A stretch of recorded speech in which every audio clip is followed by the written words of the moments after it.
quorum has yet to be constituted, and it is a requirement that 1/3 of the members of parliament have to be present in order for business of the house to continue. So in this case, the house will ring until a quorum has been constituted. And just before the break, we had the Kankoyo member of parliament who was just about to move a motion of the Committee on Youth, Sport and Child Matters, and that the House adopts the report of the Committee on Youth, Sport and Child Matters on the accession of the optional report to the Convention on the Rights of the Child and the Involvement of Children in Armed Conflicts for the 5th session of the 13th National Assembly, laid on the table of the House on Tuesday, 11th November 2025. So business of the House, when it resumes, this is where business will start from.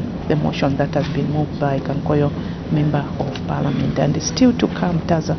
We do expect the House to consider the Small Claims Court Amendment Bill, National Assembly Bill number 16 of 2025 at committee stage, and of course we do expect resumption of debate on the motion of supply, a motion of 4th November 2025. This is a motion that was moved by the Honorable Minister of Finance and National Planning, urging that the House now resolves into Committee of Supply on the estimates of revenue and expenditure for the year 1st January 2026 to 31st December 2026, presented to the National Assembly in September 2025. And yesterday, when business was interrupted, debating the motion was Mr. Gregory Ngowane, Mpongwe Member of Parliament, and so we do expect Mr. Ngowane to continue with his debate once there is resumption of debate on the motion of supply. Yes, and so far what has been considered on the floor of the House include a ministerial statement that was rendered by the Minister of Technology and Science on the installation of communication towers across the country. We cross back to the floor of the House. Good afternoon.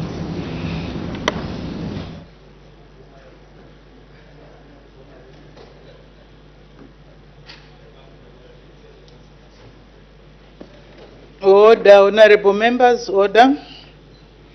When business was suspended, the honorable member for Kankoyo was about to move his motion that this House adopts the report of the Committee on Youth, Sport and Child Matters on the accession of the optional protocol to the Convention on the Rights of the Child on the Involvement of Children in Armed Conflict for the 5th session of the 13th National Assembly, laid on the table of the House on Tuesday, 11th November 2025. May the honorable member continue.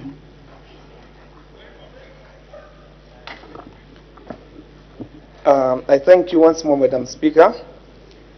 Madam Speaker, I beg to move that this House adopts the report of the Committee on Youth, Sports and Child Matters on the ratification of the optional protocol on the involvement of children in armed conflicts for the 5th session of the 13th National Assembly, laid on the table of the House on Tuesday, 11th November 2025.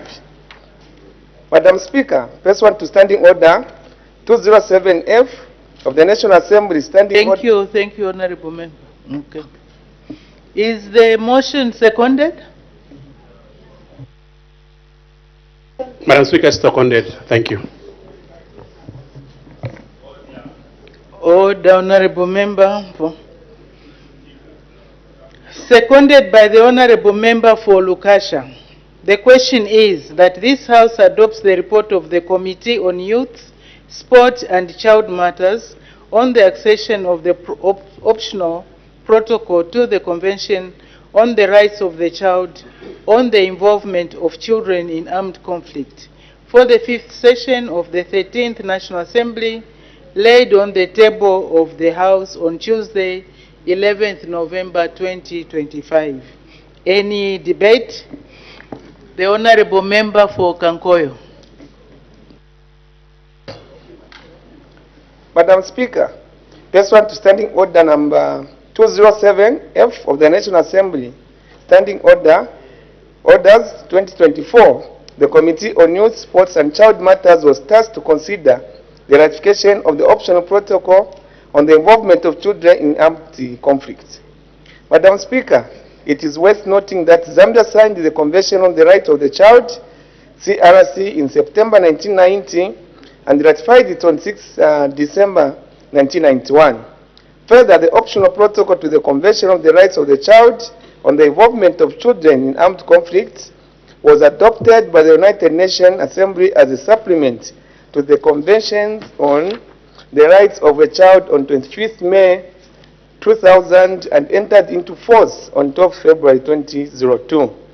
Madam Speaker, you may wish to note that the CRC and the OPAC complement each other to create a strong framework for protecting children's rights, particularly in conflict situations, underlying the international community's commitment in ensuring every child's dignity, safety, and development. Therefore, the ratification of the protocol not only reinforces Zambia's domestic legal safeguards, but also reflects its unwavering commitment to upholding the rights of all children, including refugee children from neighboring war-torn countries, and promoting peace both nationally and regionally. Madam Speaker, allow me to put it on record that the committee is in support of the ratification of the optional protocol on the involvement of children in armed conflicts. I further wish to inform this August House that all the stakeholders who interacted with the committee were in support of the ratification of the optional protocol. Madam Speaker, Madam Speaker, ratification of the optional protocol will also obligate Zambia to put measures in place to cater for the impact of armed conflict and other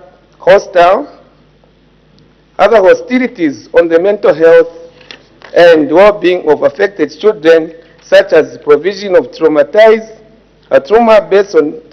care, which may not always be available in refugee camps. In addition, the ratification of the protocol will strengthen Zambia's measure to prevent child recruitment, rehabilitation of affected children, and ensure accountability for violation. Madam Speaker, the committee is generally satisfied with the condition for determining whether or not the ratification of the optional protocol is in the best interest of the nation, as set out in the ratification of International Agreement Act No. 34 of 2016. The committee therefore recommends that the National Assembly approves the proposals to ratify the optional protocol, as it is already aligned with Zambia's legislation on child protection. In conclusion, Madam Speaker, permit me to express my sincere gratitude to you and the Office of the Clerk of the National Assembly for the support given to the committee during its deliberation.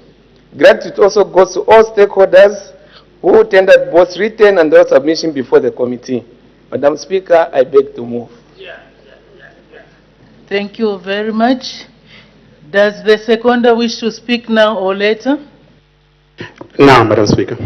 The Honorable Member for Lukasha.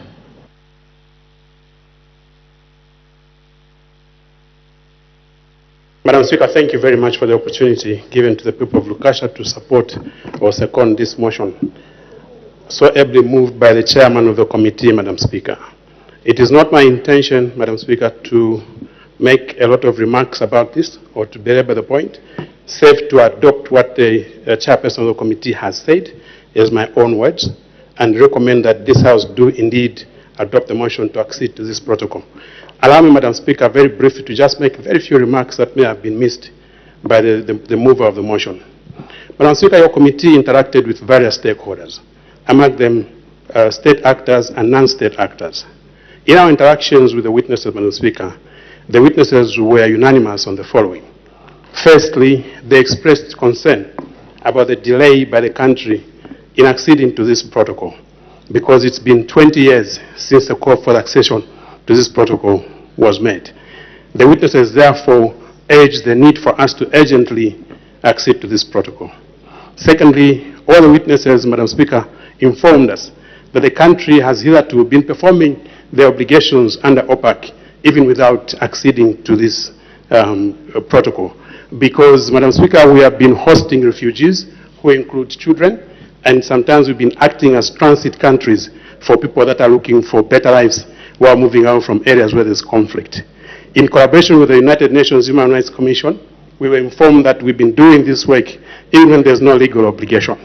And therefore, acceding to this protocol just opened up the opportunity for us to enact laws that will make it legal for the country to provide these services.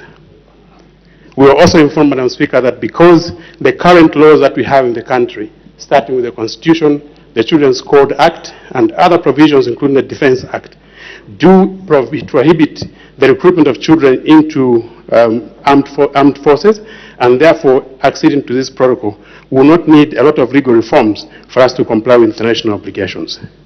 The witnesses, Madam Speaker, were also helpful because they told us other countries such as South Africa, Kenya, and Nigeria who have acceded to this protocol, and therefore they made an urgent call for this country to comply with this international obligation.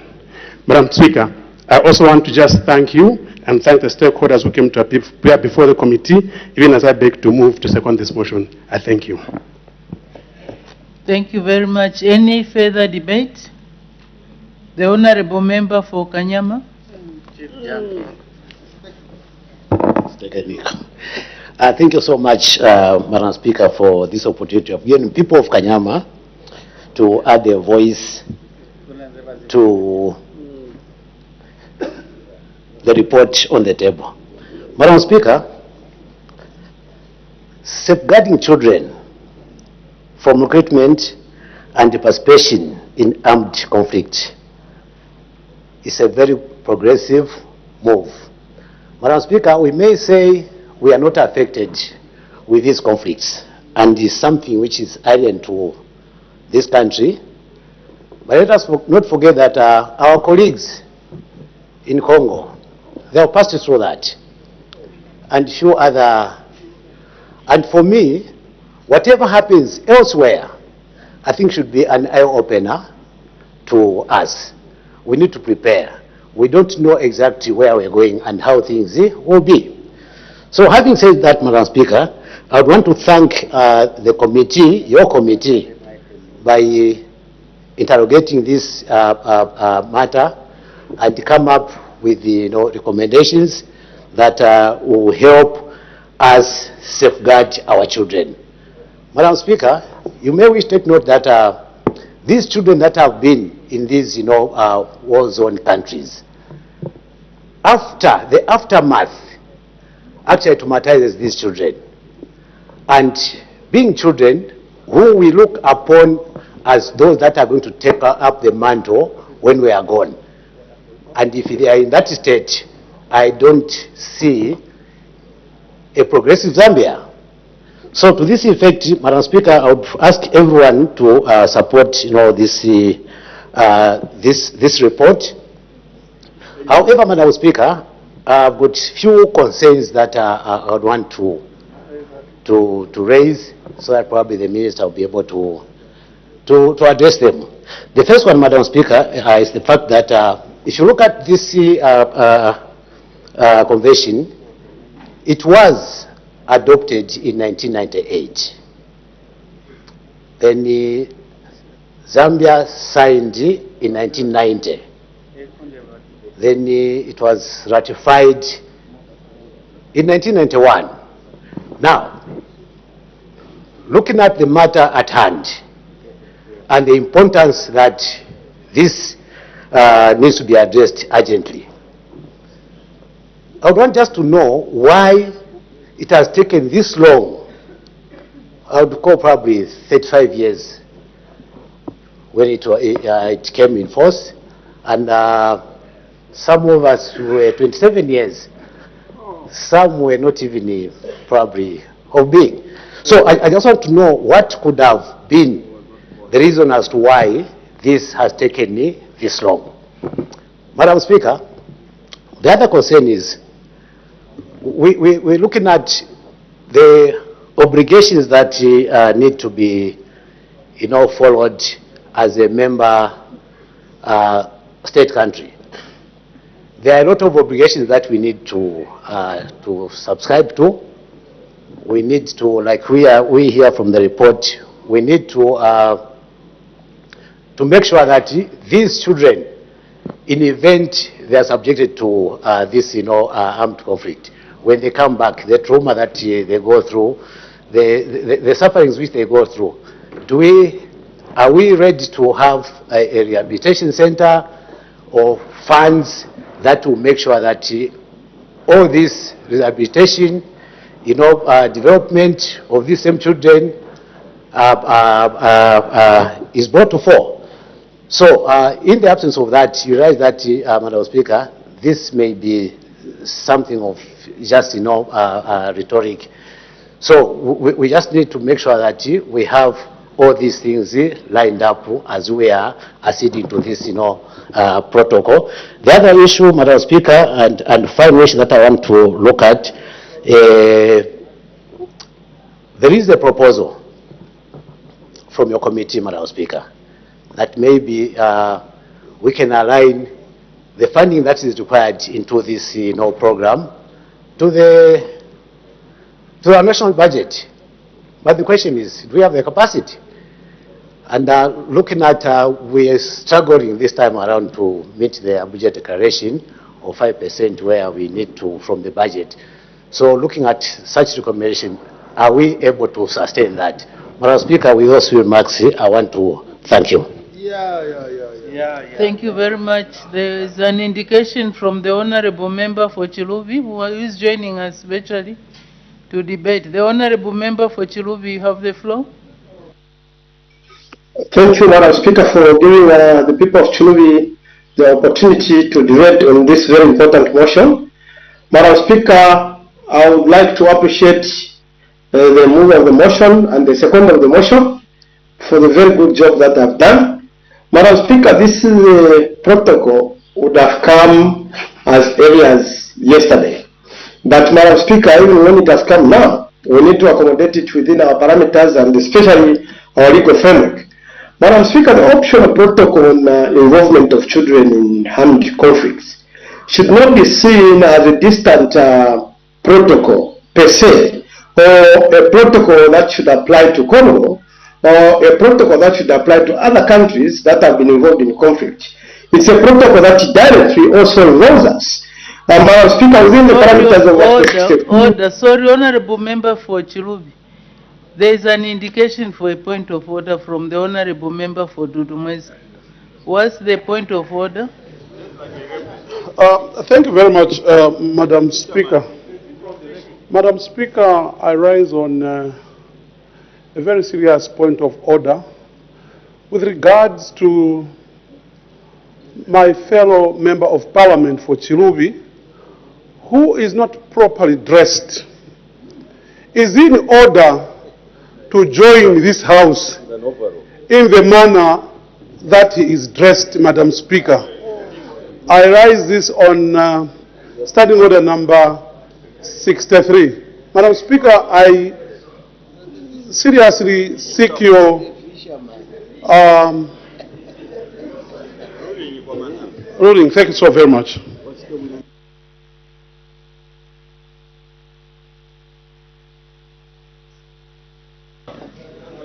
The standing order which the Honorable Member for Dudumweza has referred to, Standing Order 63, talks about speaking in the House.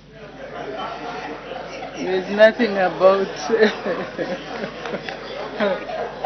So I don't know, I can't see properly how the Honorable Member for Chilubi is addressed.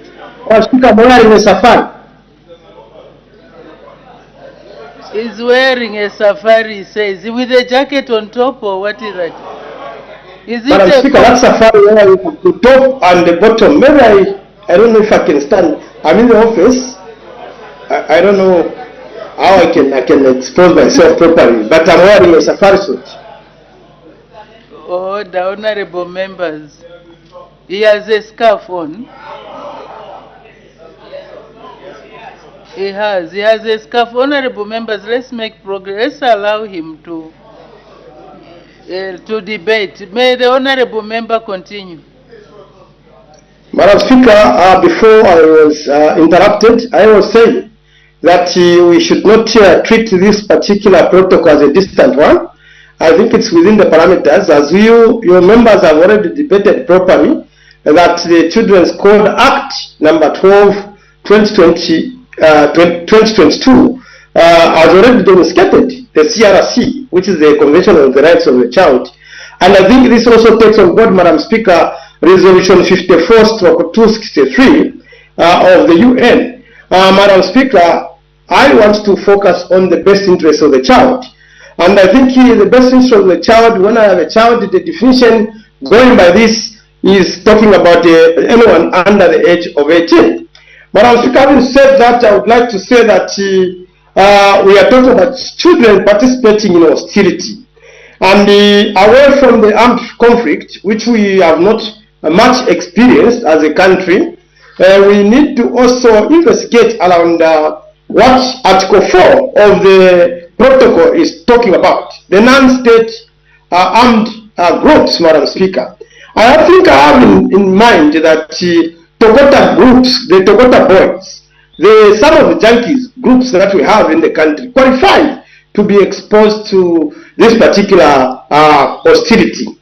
Madam Speaker, also allow me to venture into Article 6, that is talking about implementation of the same protocol, which, among other things, I think is a necessary legal and administrative and other frameworks that may qualify the protocol to take place in a country. Madam Speaker, I have in mind the Defense Act. I know that earlier on, the second, I think, of the motion did say that the Defense Act prohibits.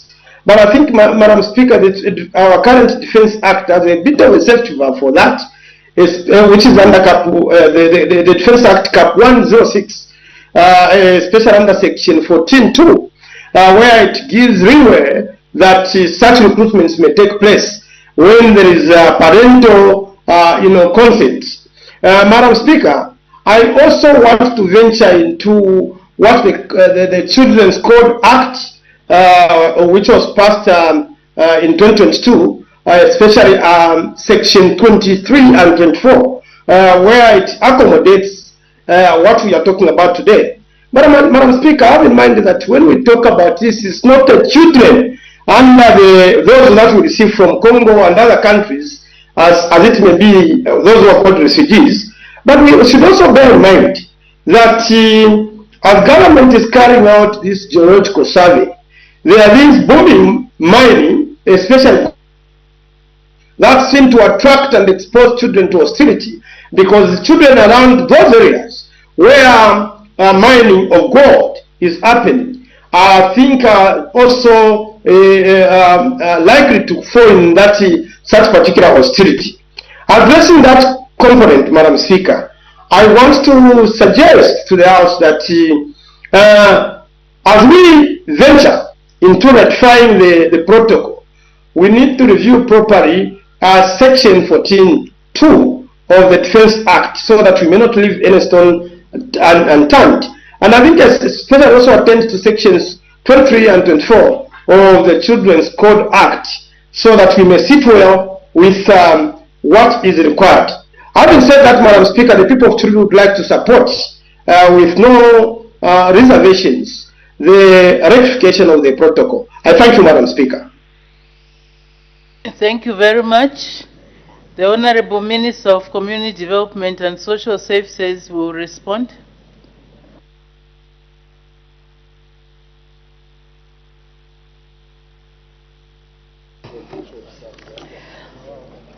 Madam Speaker, I wish to thank the chairperson and all the members of the Committee on Youth, Sport and Child Matters for the well-elaborated report presented to this August House on the ratification of the optional protocol to the Convention on the Rights of the Child on the involvement of children in armed conflict. I commend the committee for the thorough work done, and I have no doubt will further strengthen our national efforts towards the promotion and protection of children's rights in Zambia. Madam Speaker, my ministry wishes to inform the House that Zambia is already a state party to the United Nations Convention on the Rights of the Child, which obliges state parties to protect children from exploitation, abuse, and harm. In line with the commitment, the government has put in place various policy and legislative measures to safeguard the well-being of our children, such as the National Child Policy, the National Child Safeguarding Framework, and the Children's Code Act number 12 of 2022, and the Anti-Human Trafficking Act number 11 of 2008. Madam Speaker, Zambia signed the optional protocol on the involvement of children in armed conflict in 2008.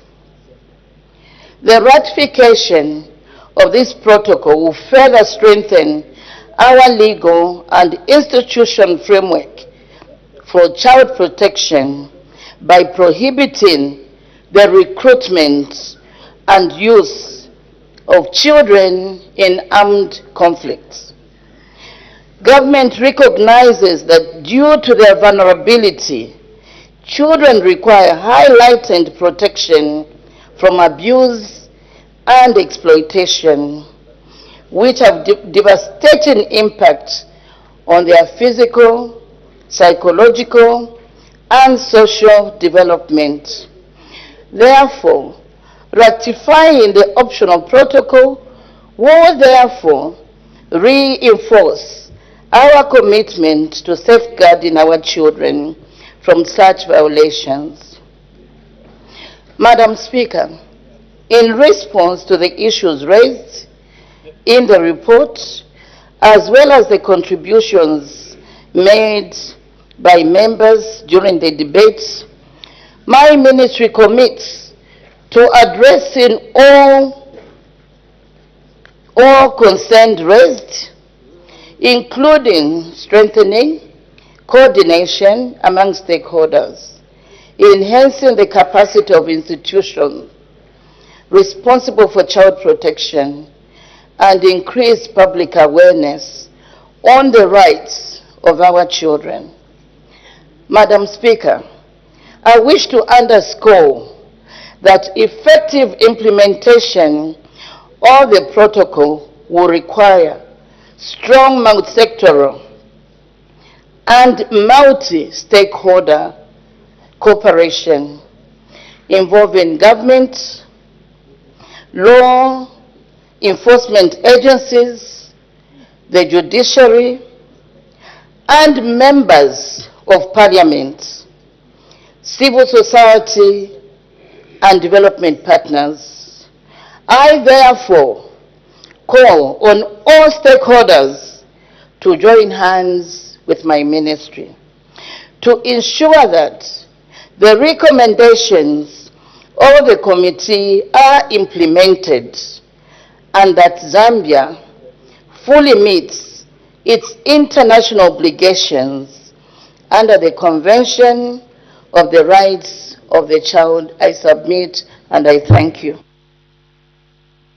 Thank you very much. The Honorable Member for Kankoyo, winding up debate. Thank you very much once more, Madam Speaker. I think this is a non-controversial motion. We are all parents here and we don't want to see any of our children being sent into an armed conflict, coming back after having shed blood. Like the President always put it, once a child is exposed to killing someone, they learn that habit and it's just a matter of time. They'll come and kill you, the parents. Zambia hasn't faced any serious conflicts here for 60 years, but the President keeps on referring to say any instability anywhere, is instability everywhere. So I thank the Minister for supporting the motion, the Honorable Member for Chiluvi, and my senior Member of Parliament for Kanyama, who is a fellow. I thank you very much, Madam Speaker.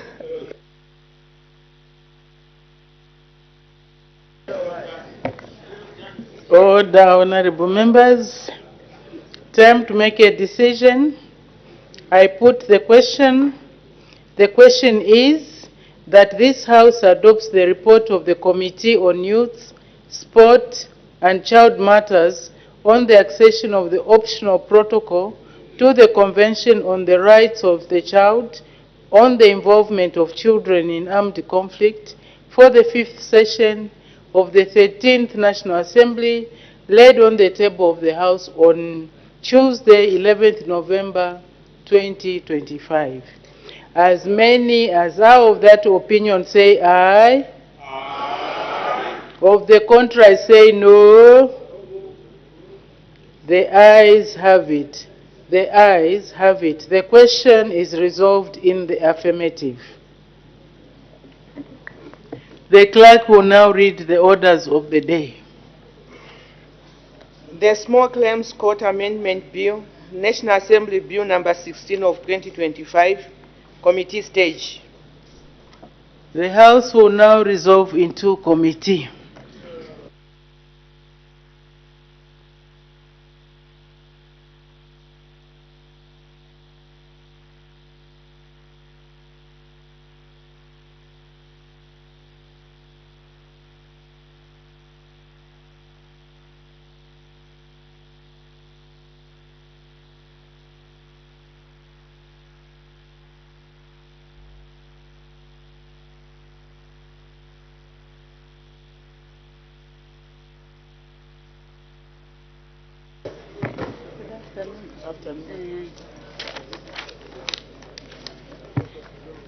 Order.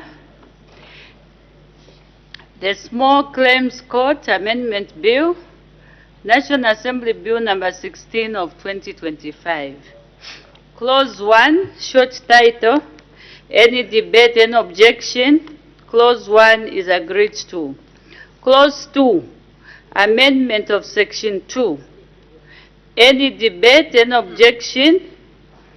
The question is that clause 2 stands part of the bill. The acting Minister of Justice. Madam Chairperson, I beg to move that clause 2 be amended with the words as circulated. The question is that clause 2 be amended with words as circulated.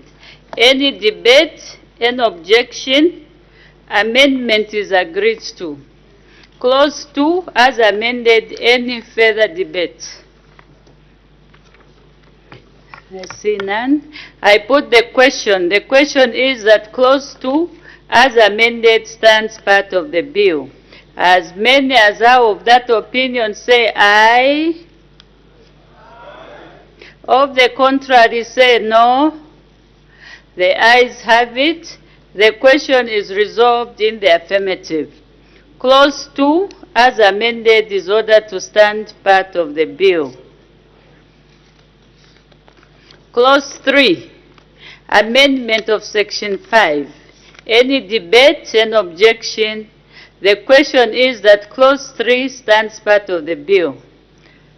The acting Minister of Justice. Madam Chairperson, I beg to move that clause 3 be amended with the words as circulated. The question is that clause 3 be amended with words as circulated. Any debate and objection? Amendment is agreed to. Clause 3 as amended. Any further debate? I put the question. The question is that clause 3 as amended stands part of the bill. As many as are of that opinion say aye. Aye. Of the contrary say no. The ayes have it. The question is resolved in the affirmative. Clause 3 as amended is ordered to stand part of the bill. Clause 4, repeal and replacement of Section 6. Any debate? Any objection? The question is that Clause 4 stands part of the bill. The Acting Minister of Justice. Madam Chairperson, I beg to move that Clause 4 be amended with words as circulated. The question is that Clause 4 be amended with words as circulated. Any debate and objection? Amendment is agreed to. Clause 4 as amended. Any further debate?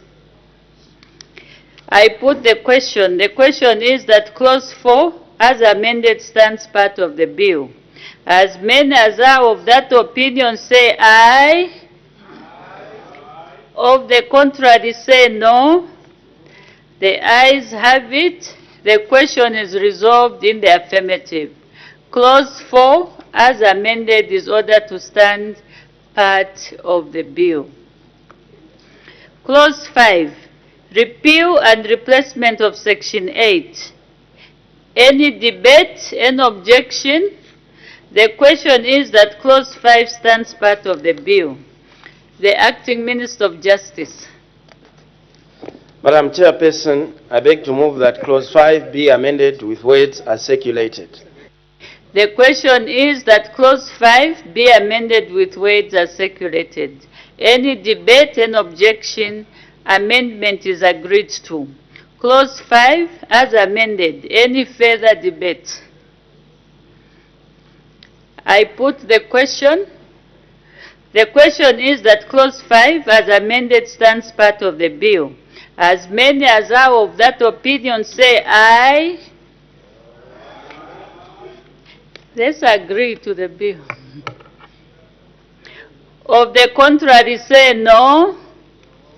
The ayes have it. The question is resolved in the affirmative. Clause 5 as amended is ordered to stand part of the bill. Clause 6, repeal and replacement of Section 12A. Any debate and objection? Clause 6 is agreed to. Clause 7, amendment of Section 13. Any debate and objection? Clause 7 is agreed to. Clause 8, amendment of Section 16C. Any debate and objection? Clause 8 is agreed to. Clause 9, repeal and replacement of Section 19. Any debate and objection? Clause 9 is agreed to. Clause 10, repeal and replacement of Section 21. Any debate and objection? Clause 10 is agreed to. Clause 11, amendment of Section 22A. Any debate and objection? The question is that Clause 11 stands part of the bill. The Acting Minister of Justice. Madam Chairperson, I beg to move that Clause 11 be amended with words as circulated. The question is that Clause 11 be amended with words as circulated. Any debate and objection? Amendment is agreed to. Clause 11 as amended. Any further debate? I put the question. The question is that Clause 11 as amended stands part of the bill. As many as are of that opinion say aye. Of the contrary say no. The ayes have it. The question is resolved in the affirmative. Clause 11 is as amended is ordered to stand part of the bill. Clause 12, amendment of Section 22B. Any debate and objection? The question is that Clause 12 stands part of the bill. The Acting Minister of Justice. Madam Chairperson, I beg to move that Clause 12 be amended with words as circulated. The question is that Clause 12 be amended with words as circulated. Any debate and objection? Amendment is agreed to. Clause 12 as amended. Any further debate? I put the question. The question is that Clause 12 as amended stands part of the bill. As many as are of that opinion say aye. Of the contrary say no. The ayes have it. The question is resolved in the affirmative. Clause 12, as amended, is ordered to stand part of the bill. Clause 13, repeal and replacement of Section 24. Any debate and objection, Clause 13 is agreed to. Clause 14, repeal and replacement of Section 25. Any debate and objection, the question is that Clause 14 stands part of the bill. The Acting Minister of Justice. Madam Chairperson, I beg to move that Clause 14 be amended with words as circulated. The question is that Clause 14 be amended with words as circulated. Any debate and objection, amendment is agreed to. Clause 14 as amended, any further debate? I put the question. The question is that Clause 14 as amended stands part of the bill. As many as are of that opinion say aye. Of the contrary say no. The ayes have it. The question is resolved in the affirmative. Clause 14 as amended is ordered to stand part of the bill. Clause 15, amendment of Section 26. Any debate and objection? The question is that Clause 15 stands part of the bill. The voices are too light.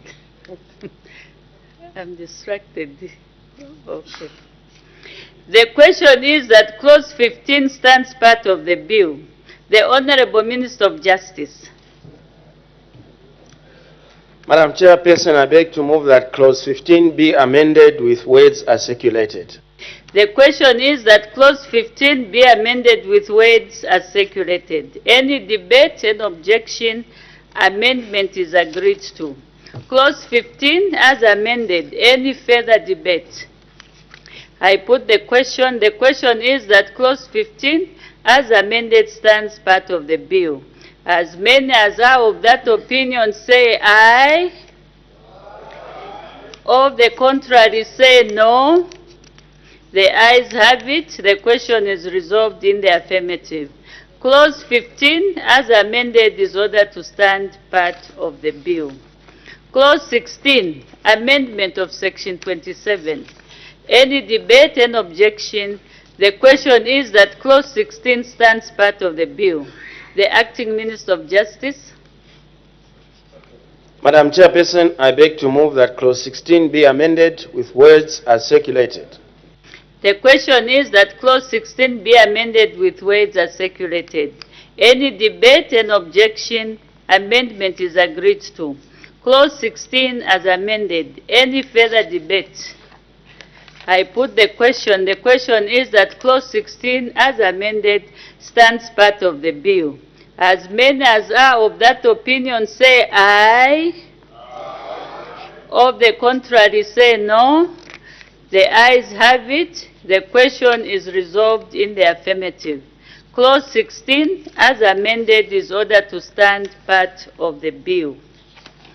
Clause 17, repeal and replacement of Section 28.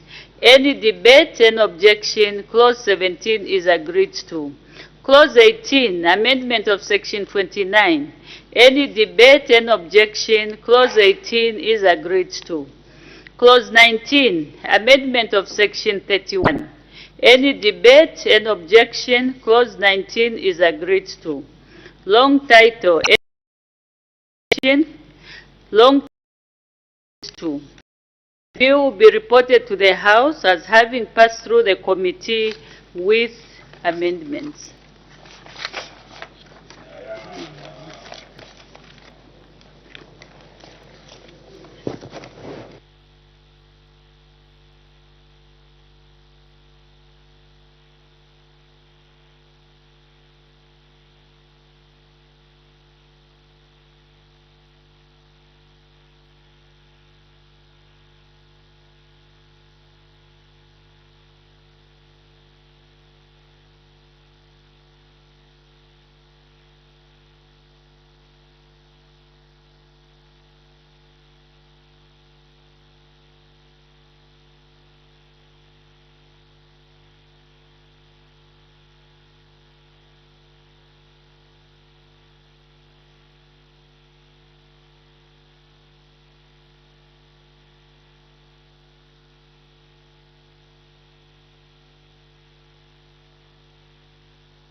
Madam, I have to report to the House that the Committee of the Whole House has gone through the Small Claims Court Amendment Bill, National Assembly Bill number 16 of 2025 with amendments. Thank you. Day of consideration of the report. Tomorrow, Madam Speaker. Consideration of the report to be taken tomorrow, Friday, 14th November 2025. Next order. Supply motion of 4th November, resumption of debate.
Order. When business was interrupted yesterday, Wednesday, 12th November 2025, the House was considering the motion moved by the Honorable Minister of Finance and National Planning that the House now resolves into Committee of Supply on the estimates of revenue and expenditure for the year 1st January 2026 to 31st December 2026, presented to the National Assembly in September 2025, and the Honorable Member from Pongwe was debating. May the Honorable Member continue. Thank you so much once again, Madam Speaker. Yesterday I was saying that despite the challenge the country is facing, we have seen positive economic indicators which clearly shows that we are heading somewhere. Madam Speaker, we can see, for example, the appreciation of kwacha, economic growth from negative 2.8 to projected 4% in 2026. Madam Speaker, the import cover of 5 months import cover, which clearly shows that we have got something in the foreign reserves. Madam Speaker, let me move to the issue of education. Let me begin by commending the Minister of Education. The Minister of Education is doing much better than when it had the two ministers.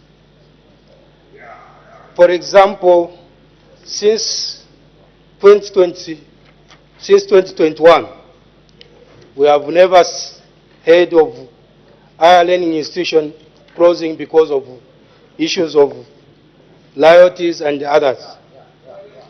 The Minister of Education is working very hard, despite heading this ministry alone. We have seen a lot of new programs in the Ministry of Education. School feeding programs, completion of hostels, which started in the MMD government. Madam Speaker, this clearly shows that there is a light man in this office.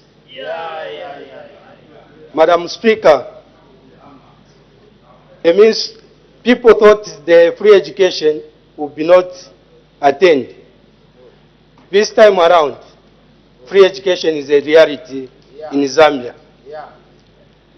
We want to urge the people of Zambia to trust this government. Because without free education, the 2 million children who have gone back to school would have still in the community languishing. Madam Speaker, the recruitment of more than 42,000 teachers, 42,000 teachers without this government, these people would have just languishing in a community without doing anything.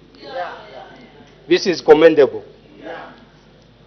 Madam Speaker, let me move to the Minister of Health.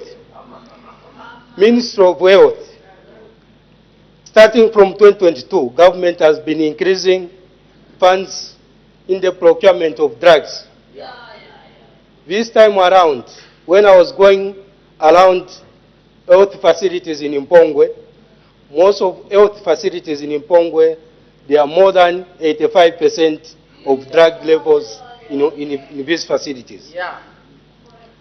Madam Speaker, most of the projects which stood since MMD government, this time most of the hospitals are being completed because of the good vision of this New Dawn government.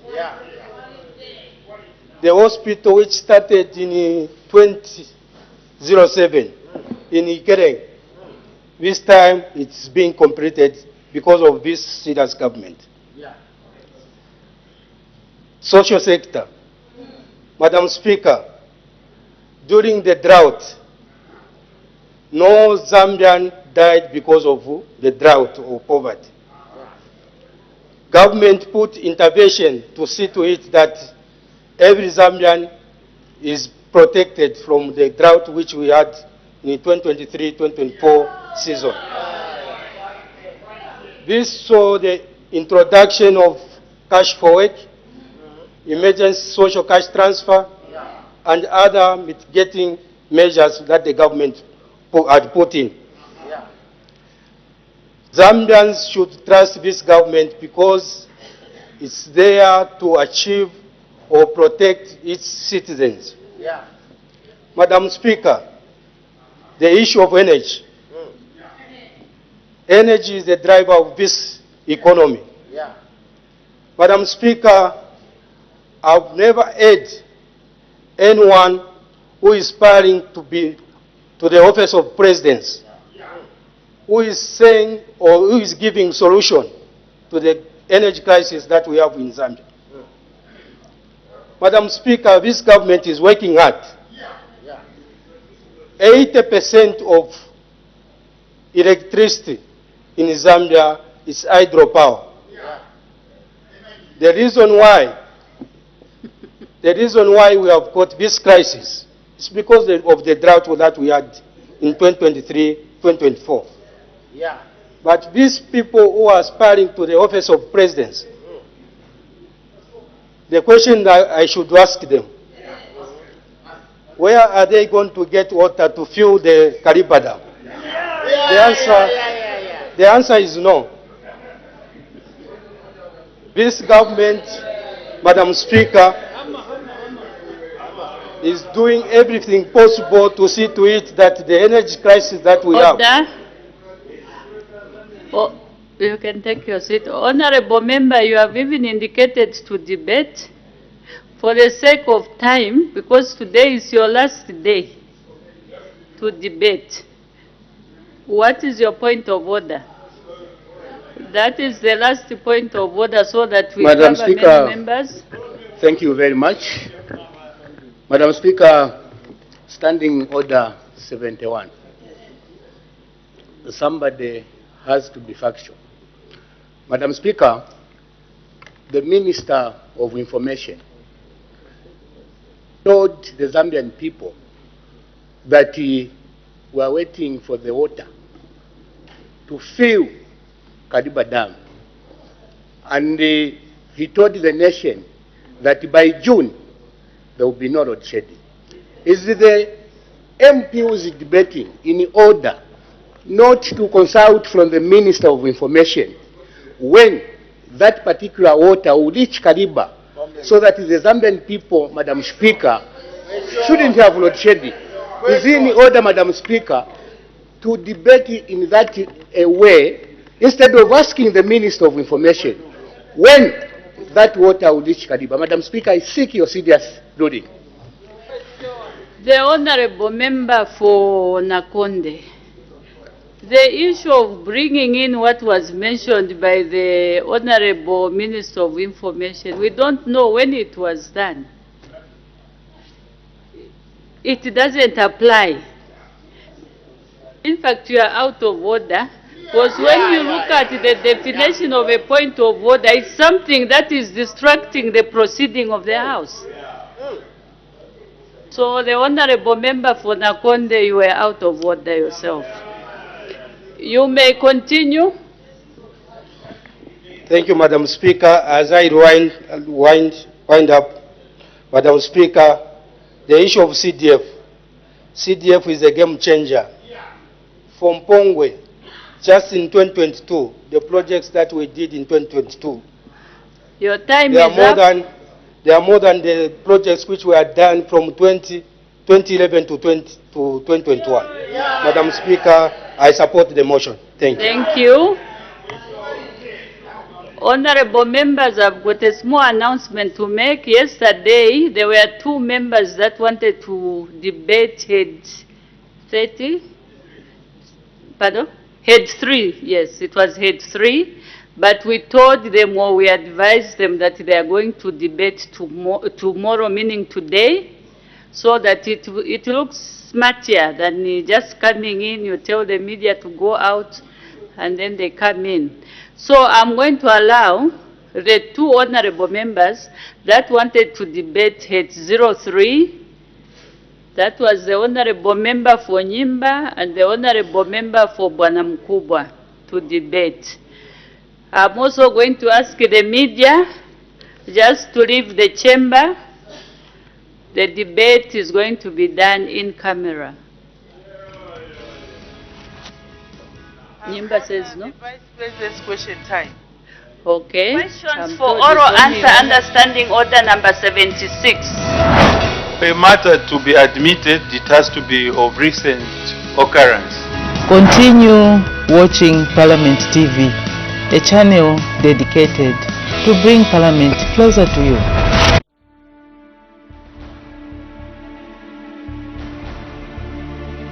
Zambia.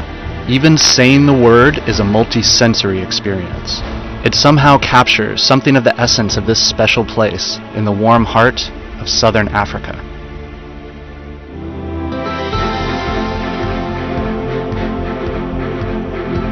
Take in the mighty Zambezi River, the majestic Victoria Falls that form Zambia's natural southern border, and the national parks overflowing with wildlife.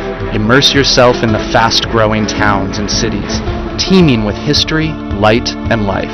Then visit vast lakes that seem to touch the stars and engage with a plethora of different ethnic groups, cultures, and languages. Together, they make up the intricately woven fabric of this remarkable country. To visit Zambia is to begin a love affair that will never be exhausted, and unlike any that you have ever experienced before. For all the superlatives that man has used